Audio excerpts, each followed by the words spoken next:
নিমন্ত্রণ রইল 2026-এ জয়দেব মেলাতে যাওয়ার জন্য আমাদের আশ্রমে। আমাদের আশ্রম সহজ মানুষ সেবা আশ্রম। তো সেই জয়দেব মেলা নিয়ে আমার একটা গান, একটা ঝুমুর গান সবার ভালো লাগবে খুব। কেমন? এই কেন্দুলি বীরভূম জেলা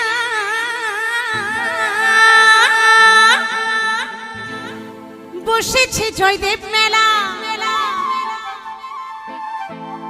কারণ জয়দেব মেলার গান যদি একটা না গাওয়া হয়, আর বীরভূম জেলার জয়দেব মেলা আমাদের হচ্ছে একটা ঐতিহ্য, কি আমাদের মনের মেলা, আমাদের প্রাণের মেলা। জয়দেব মেলা, এই শান্তিনিকেতন মেলা, এইগুলো আমাদের মনের মেলা, আমাদের প্রাণের মেলা। এই মেলাগুলো ছাড়া আমরা থাকতে পারি না, তাই না? দেশ বিদেশে যেখানেই যাই না কেন, জয়দেব মেলা আর শান্তিনিকেতন মেলা এগুলো একদম থাকবেই থাকবে। তাই বলছে কেন্দুলি বীরভূম জেলা বসেছে জয়দেব মেলা।